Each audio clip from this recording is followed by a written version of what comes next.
Bonjour et bienvenue sur Comics Code pour le 81e épisode d'une semaine en comics, dans lequel on va donc parler des principales sorties de cette semaine.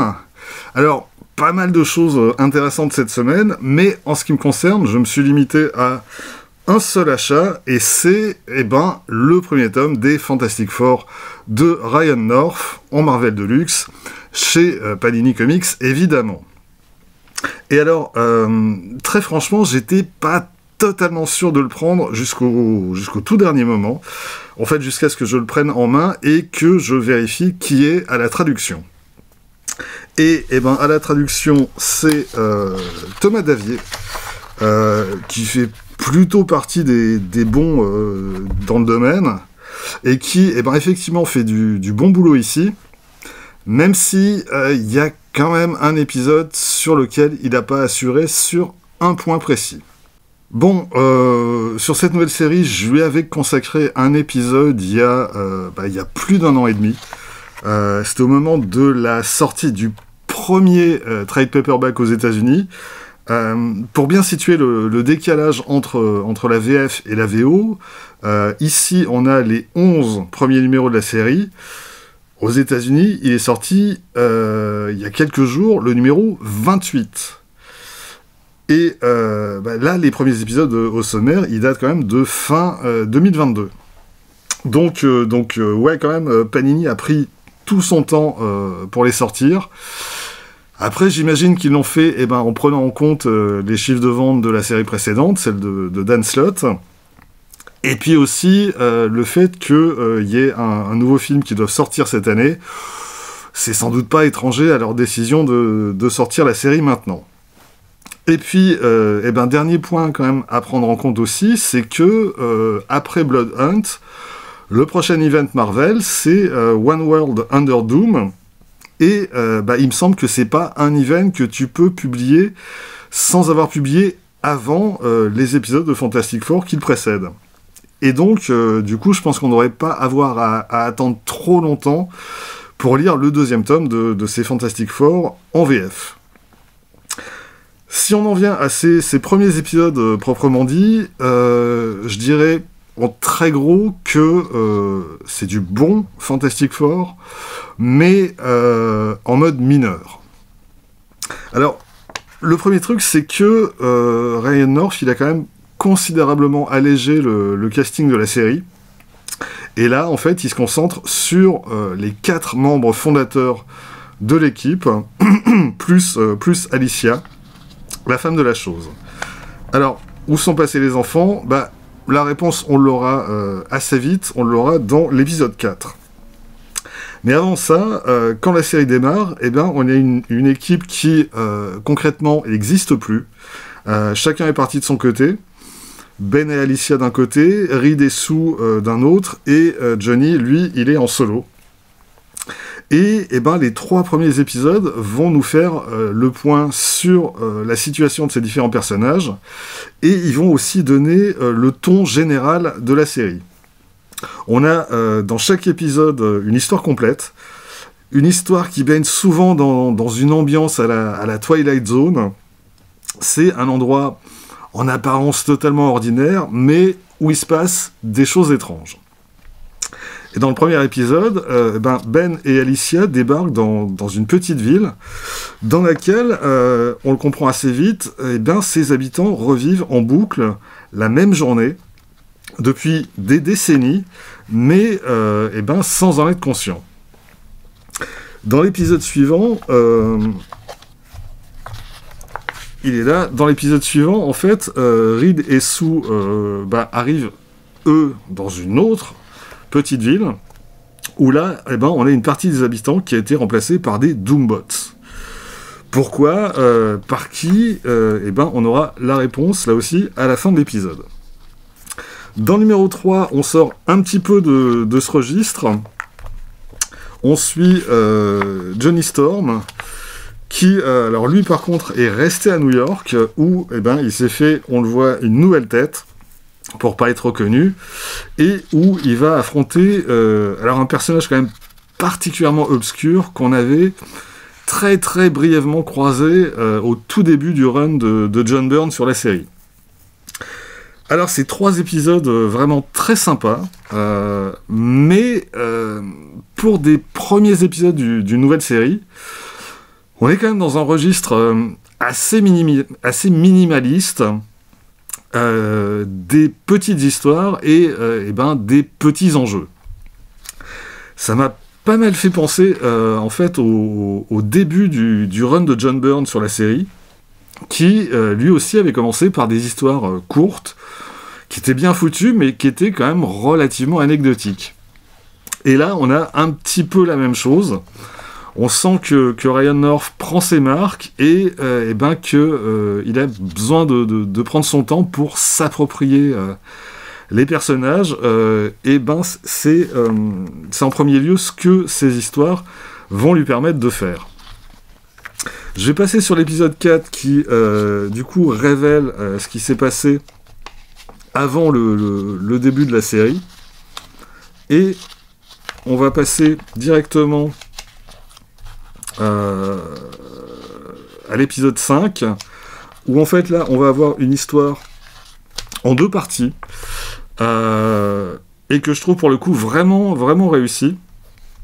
Dans un premier temps, en fait, les Fantastic Four découvrent que la chimie de leur corps a été modifiée et ils vont devoir rapidement trouver une solution s'ils veulent espérer y survivre.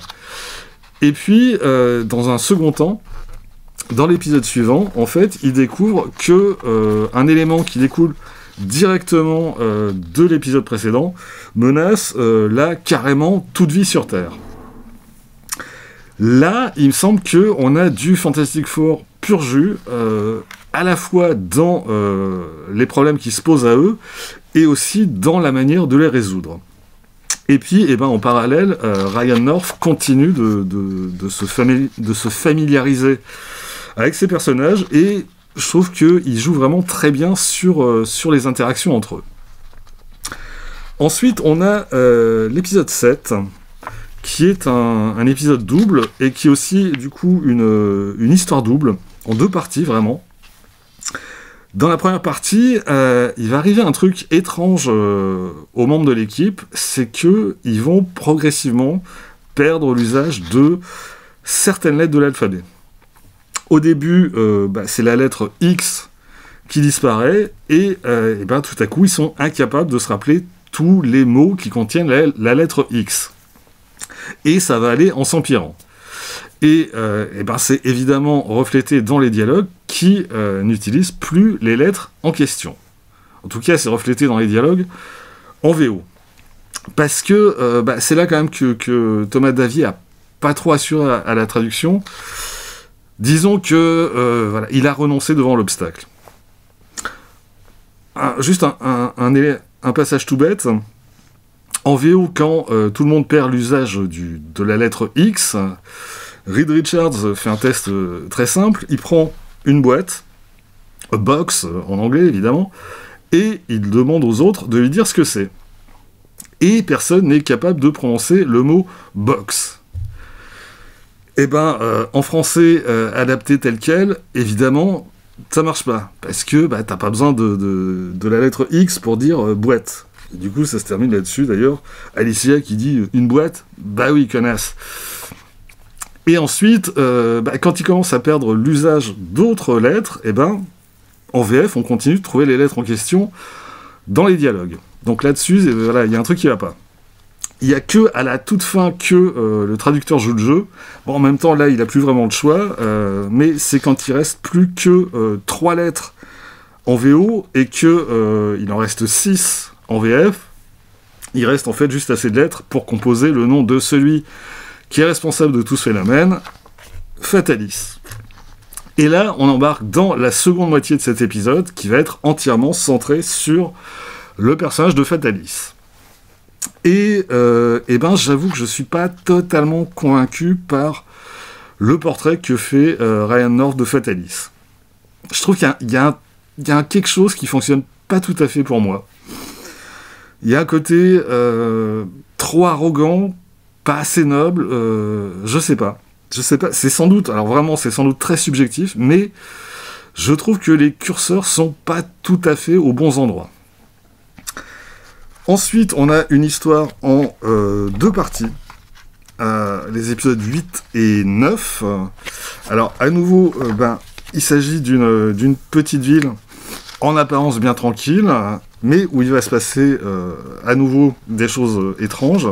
On a des habitants qui disparaissent brusquement et personne ne semble se souvenir d'eux. Ça donne une histoire qui est assez fun et qui nous ressort pour l'occasion un très très vieux personnage qui est même apparu 2 mois avant la naissance des Fantastic Four, c'est dire si c'est pas tout jeune. Là encore, ça fonctionne bien, à la fois sur l'inspiration de cette histoire, avec toujours ce côté SF des années 50, et puis ça fonctionne aussi beaucoup sur la dynamique du groupe, et on sent Ryan North de plus en plus à l'aise avec ses personnages.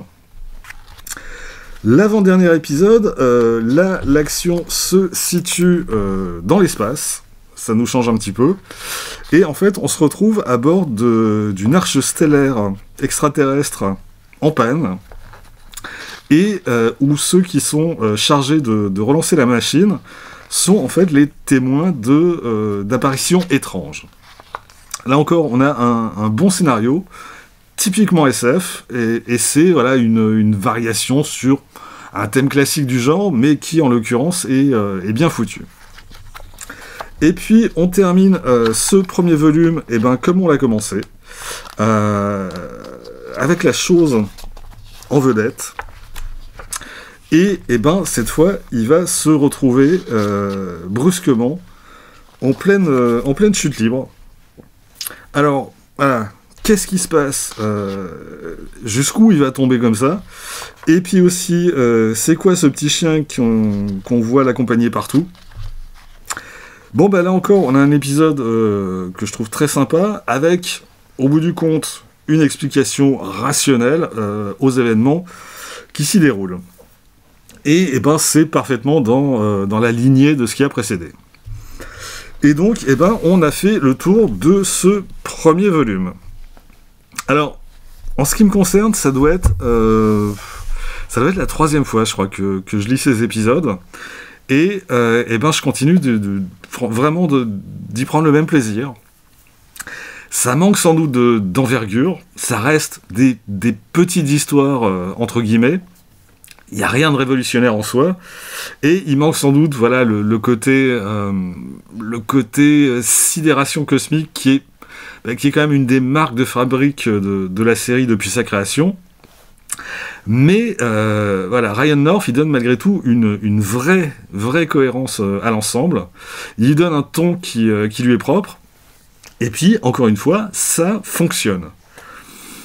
C'est aussi, il me semble, une bonne porte d'entrée sur l'univers des Fantastic Four pour celles et ceux qui voudraient découvrir ces personnages.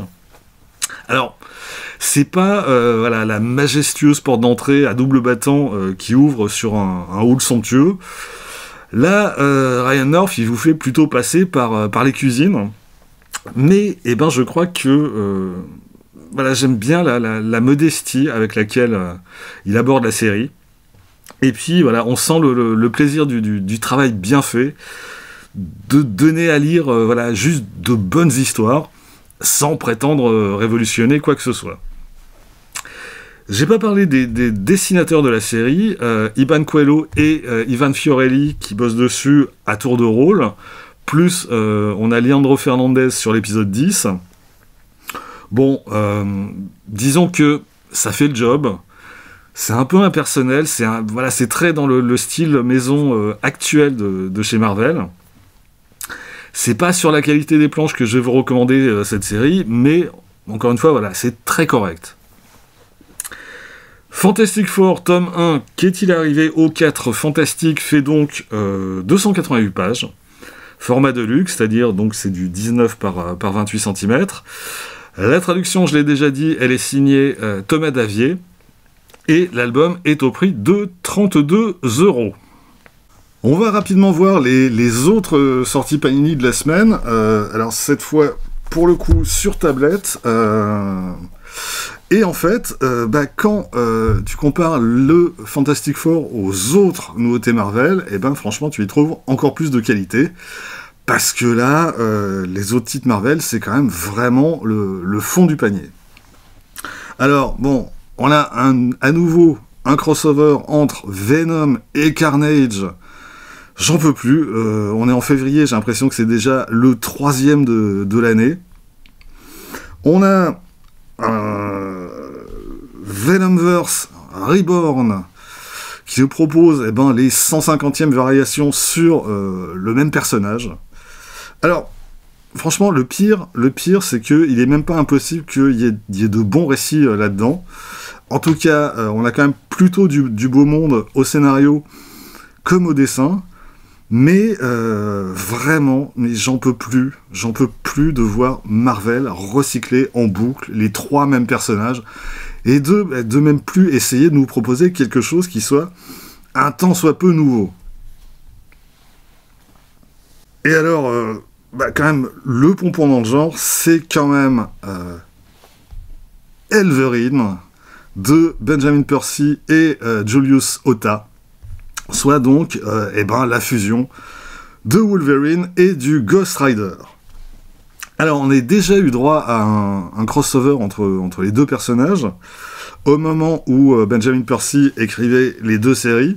C'était dessiné par Geoff Shaw, donc au moins ça avait de la gueule. Et puis bon, voilà, la fusion des deux, c'était juste un truc temporaire. Mais bon, visiblement, il y a 3 couillons sur les réseaux sociaux et un stagiaire chez Marvel qui ont trouvé l'idée géniale, et donc, Marvel nous ressort ça, et en plus, il pérennise le concept. Et ça n'a juste, aucun intérêt. Alors, ça va vaguement faire le buzz pendant quelques mois, et puis ça va être oublié et enterré. Tiens, qui se souvient encore aujourd'hui de l'arme H, la fusion entre Wolverine et Hulk. Et surtout, 5 ans après, qui en a encore quoi que ce soit à foutre? Levez bien les mains, parce que là, je vous vois pas. Enfin bref, alors voilà, effectivement, quand tu lis des machins comme ça, t'es très content de lire Fantastic Four à côté, histoire de te nettoyer la tête de ce genre d'ineptie, pour être poli. Mais voilà, quand tu lis un truc comme Elverine, tu te demandes quand même comment Marvel ose encore se faire appeler la maison des idées, parce que voilà, là c'est plutôt, je sais pas, l'usine de recyclage des concepts périmés.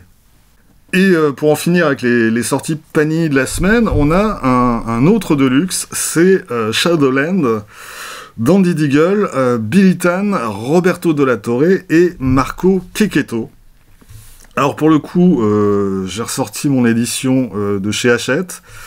Alors là-dedans, il y a juste la mini Shadowland, mais dans le Deluxe, on a aussi les épisodes 508 à 512 de Daredevil, plus le one-shot After the Fall. Alors, ça semble quand même vouloir dire que Panini publiera pas en Marvel Deluxe les premiers épisodes de Daredevil écrits par Andy Deagle, les numéros 501 à 507, et ni d'ailleurs la mini Reborn qui venait conclure toute cette période avant le relaunch par Mark Waid. Alors à moins qu'il les regroupe plus tard dans un volume, mais voilà, ce serait quand même assez bizarre. Mais quoi qu'il en soit, pour ceux qui suivent Daredevil en Deluxe, on passe directement de la conclusion du run de Brubaker à Shadowland, sans transition, et donc sans les épisodes qui amenaient à la situation telle qu'on la découvre au début de cet event. Et c'est un choix là de Panini qui me semble quand même très discutable. Alors après, pour ce qui est de Shadowland proprement dit, c'est pas mauvais, mais c'est pas bon non plus. C'est Daredevil à la tête de la main qui impose sa loi à Hell's Kitchen. Et on a ses collègues qui se demandent s'il a pas un petit peu pété un boulon. Et effectivement, c'est le cas. Disons que après le travail de Bendis, puis de Brubaker sur la série et sur le personnage, là, on est quand même 4 crans en dessous. On revient à du super-héros basique, assez bourrin, avec une explication finale bateau à tout ça. Ouais, bof. Franchement, si vous voulez rester sur une bonne impression, arrêtez-vous au Deluxe précédent qui, lui, concluait le travail de Brubaker, et puis passez directement à... c'est un omnibus de la période Mark Waid, qui, de toute façon, part dans une direction et dans une ambiance, mais totalement différente. Alors, j'en ai pas tout à fait terminé avec Panini. Il faut aussi que je dise 2 mots de la sortie du pack découverte Secret Invasion, qui repropose 2 titres sortis en 100% Marvel en 2022. Secret Invasion dans la place de Ryan North et Francesco Mobili, et Secret Invasion Bienvenue chez les Skrulls de Robbie Thompson et Nico Hinrichon. Alors le deuxième, je l'ai en trade paperback, mais visiblement il n'est pas rangé à sa place parce que je le retrouve pas, donc retour à la tablette. Alors, c'est vraiment 2 titres qui ont absolument aucun lien entre eux, à part leur titre en VF, et puis le fait quand même de mettre en scène des Skrulls. Dans la place, j'ai trouvé ça vraiment sans aucun intérêt. Alors, c'est une suite à l'event original qui semble servir à mettre en place des éléments pour une future intrigue, mais qui, concrètement, n'arrivera jamais. Bienvenue chez les Skrulls, en revanche, là c'est un titre que j'ai bien aimé. C'est une famille de Skrulls infiltrés sur Terre et qui sont passés pour des gens parfaitement ordinaires. C'est un peu le même genre de dispositif que la série télé The Americans, qui mettait en scène, si vous avez vu ça, des agents dormants soviétiques aux États-Unis dans les années 80. Et celui-ci, franchement, j'ai pris plaisir à le lire. J'en avais fait une vidéo au moment de sa sortie, je crois.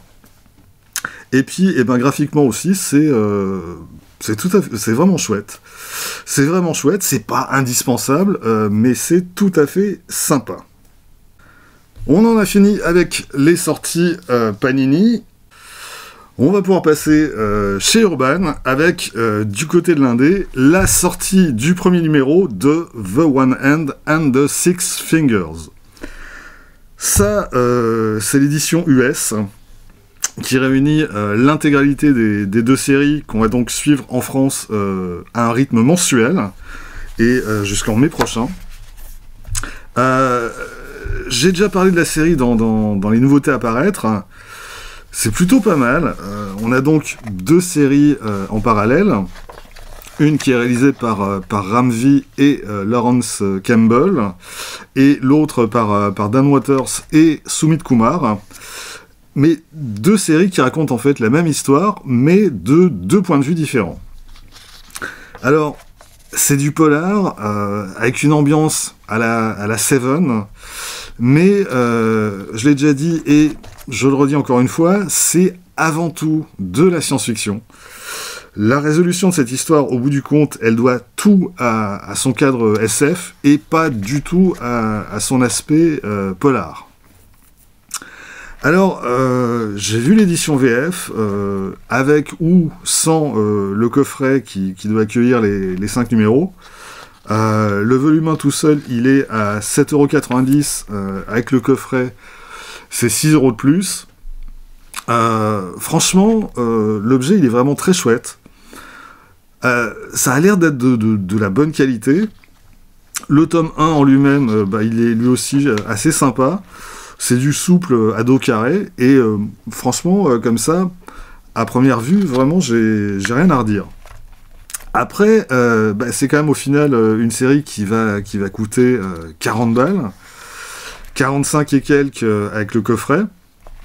Et voilà, j'ai beau aimer le concept de sortir cette série sur 5 mois, et j'ai beau aimer aussi le produit tel que je l'ai vu, c'est pas une somme que j'ai envie de mettre sur ce titre en particulier. Encore une fois, c'est plutôt un bon récit, mais c'est pas renversant non plus. Donc du coup, moi j'ai opté pour la VO. Donc ce trade paperback qui réunit l'intégralité des 2 séries et qui est vendu 20$. Alors, évidemment, ce prix, même si Urban avait proposé les séries en un seul volume classique, jamais il pouvait s'aligner sur ce prix. Donc il aurait vraisemblablement proposé aux environs de 30 balles, je pense. Donc encore une fois, le prix que propose Urban dans le format très particulier qu'ils ont choisi, le prix il me semble pas du tout déconnant, je le redis, mais voilà, l'édition française, elle me semble tout à fait chouette, mais voilà, vu tout ce qui sort, à un moment, il faut bien faire des choix. Même chose d'ailleurs, avec Absolute Power, et du coup, hop, on repasse à nouveau sur tablette. On a donc cette semaine le premier tome sur 3 de cet event. Alors, un premier tome qui est vendu 31€ pour 320 pages. À noter que les 2 tomes suivants, eux, ils seront un petit peu moins chers. Ils seront à 25€ chacun. Pour une pagination un petit peu inférieure. Mais bon, au total, il faudra quand même sortir 80 balles pour lire l'intégralité de cet event. Et effectivement, c'est quand même bien d'une intégrale dont il s'agit. Sauf erreur de ma part, là, on aura absolument tous les tie-in et les spin-offs, contrairement à Blood Hunt chez Panini, où là, ils ont fait le tri dans ce qu'ils allaient publier ou non en France. Heureusement d'ailleurs, parce que déjà que c'est pas fameux, mais au total, Blood Hunt, c'est quand même une 50aine de titres, et la plupart sont quand même totalement dispensables. Sur Absolute Power, DC a quand même fait quelque chose de plus cadré. L'event, il s'étend au total sur 31 comics. On a les 5 numéros de la mini-série principale. On a les mini Task Force 7 et Origins. Et on a aussi 3 numéros des principales séries de l'éditeur. Batman, Superman, Wonder Woman, Green Arrow et Green Lantern. Et donc, Urban a décidé de tout publier. Et à mon avis, c'est un choix qui se défend tout à fait. En gros, en fait, ils avaient, il me semble, le choix entre tout publier, c'est ce qu'ils ont fait, ou se limiter uniquement à la mini-série. Ce qui aurait posé certains problèmes de compréhension, parce qu'on a quand même pas mal de points d'intrigue qui sont développés dans les tie-in. La mini, c'est vraiment le tronc commun, mais sans toutes les branches qui poussent à partir de là, ça donne quand même quelque chose de très sommaire. Alors maintenant, la question évidemment, c'est de savoir si ça vaut le coup de lâcher 80 balles pour lire Absolute Power. Et en ce qui me concerne, je crois que j'ai déjà répondu, sinon on serait pas en train de regarder ça sur tablette. Je trouve que l'event démarre franchement bien, avec vraiment quelques bonnes idées. On a un plan mis en place par Amanda Waller pour se débarrasser de l'ensemble des héros, qui je trouve a pas mal de potentiel, et puis qui va donner lieu à quelques scènes qui fonctionnent vraiment bien. La résolution, par contre, elle est vraiment, mais alors vraiment bâclée. On a l'impression que Mark Waid a atteint le point qu'il visait, qui va servir en fait de point de départ à la nouvelle direction des séries d'ici. Et donc, à partir de là, c'est bon, plus besoin d'Amanda Waller et de ses petits copains et de ses manigances. Allez hop, on remballe, c'est terminé. Et donc, strictement du point de vue de ce que raconte Absolute Power, c'est pas satisfaisant du tout. Alors bon, c'est quand même à peu près le cas avec quasiment tous les events, chez DC comme chez Marvel. Les scénaristes, dans ce cas-là, ils sont pas là pour raconter une histoire. L'objectif, en premier lieu, c'est de faire passer la franchise d'une situation à une autre. Avant, l'univers DC était comme ça, après, il sera comme ça. Et dans ce cadre, ce que raconte Absolute Power, ça semble totalement secondaire. Et du coup, autant ça démarre vraiment bien, autant la fin, ça se dégonfle, mais comme un soufflet. On dirait que plus personne n'en a rien à foutre d'Amanda Waller et de son histoire. Donc voilà, lâcher 80 balles pour ça, en ce qui me concerne, c'est absolument hors de question. Après, voilà, si c'est votre kiff, vous gênez surtout pas. Et sinon, on a aussi eu cette semaine la sortie du deuxième et dernier Dawn of Green Arrow et Black Canary. Alors, je vais pas en dire grand-chose, si ce n'est que, quand même, si vous avez l'intention de lire ce titre et de lire Absolute Power, il faut absolument commencer par celui-ci, puisque on a les épisodes 7 à 12 de Green Arrow, plus l'annual de 2024, et dans Absolute, en fait, on aura les épisodes 13 à 15. Et en plus, ici, la deuxième moitié des épisodes de Green Arrow, ils sont directement liés aux événements qui vont ensuite avoir lieu dans Absolute Power. Pour le reste, je trouve ces épisodes de Green Arrow et de Black Canary, enfin, plutôt de Birds of Prey, je les trouve moins bons que ceux du premier tome. Et puis, côté prix, là, on est quand même passé de 24€ pour le premier tome à 36 pour celui-ci. Donc, là aussi, j'ai fait l'impasse. Et puis, je termine les sorties urbaines juste en signalant la nouvelle édition du All-Star Superman de Grant Morrison et Frank Whiteley. Alors là, il n'y a rien de neuf ici, il me semble, c'est juste en fait la couverture qui change. On passe à présent chez Delcourt avec la sortie de Hellboy et BPRD 1957 de Mike Mignola, Chris Robertson et différents artistes. Alors ça c'est l'édition américaine reliée qui réunit en fait tous les épisodes de la période 1955 à 1957. Pour resituer un petit peu la VF par rapport à la VO, le nouveau tome qui sort, c'est le 9e de la série Hellboy et BPRD. L'année 1955, c'était le tome 4, qui était sorti en France en 2019, et l'année 1956, c'était le tome 5, qui lui était sorti l'année suivante. Et puis, entre-temps en France, on a eu les tomes 6 à 8, c'était...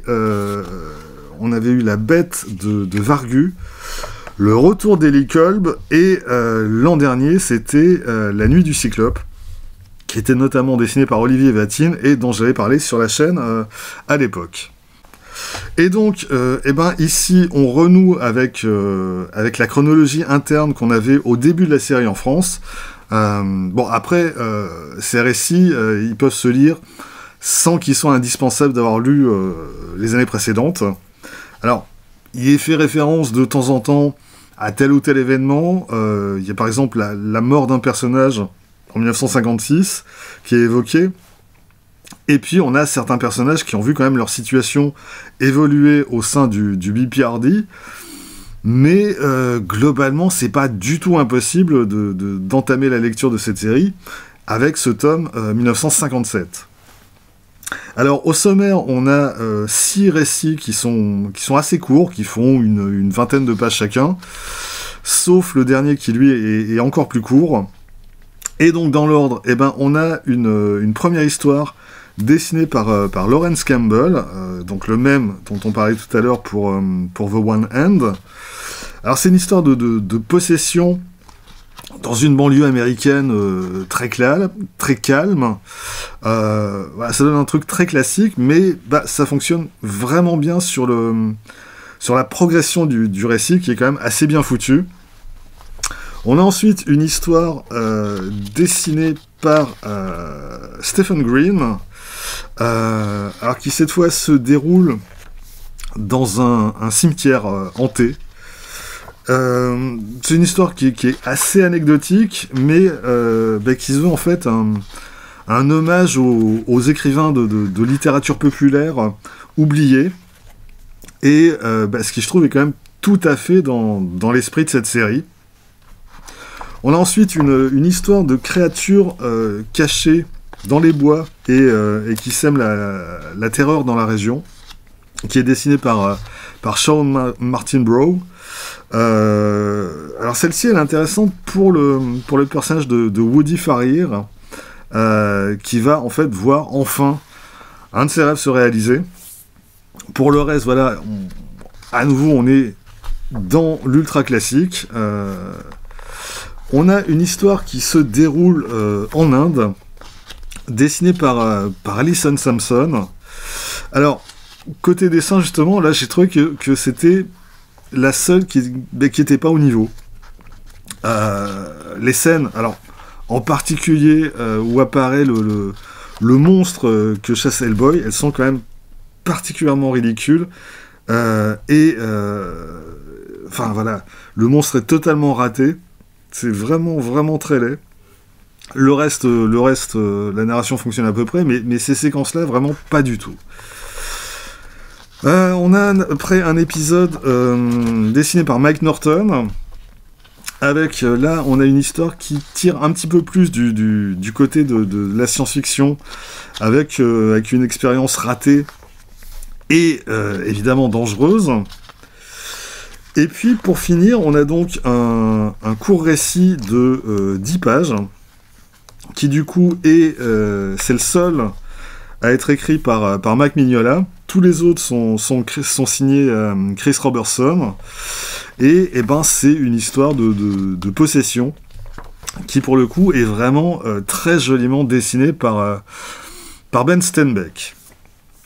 Alors, il n'y a pas de récit particulièrement marquant, c'est de bonnes petites histoires. C'est parfaitement dans la lignée de cette série. Et ça fonctionne davantage sur l'efficacité de la narration et sur la qualité globale des dessins, plutôt que sur l'originalité. Et en fait, voilà, de mon point de vue, c'est une lecture confortable, et que j'ai plaisir à retrouver de temps en temps.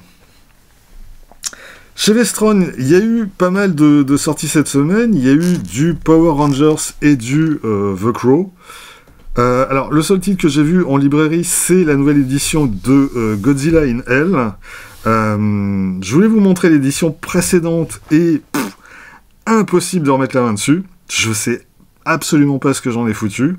Après Myth the Scroll, ça fait quand même 2 bouquins que je retrouve pas quand j'en ai besoin. Est-ce que ce serait pas un petit peu le bordel chez moi ? Je ne ferai aucun commentaire.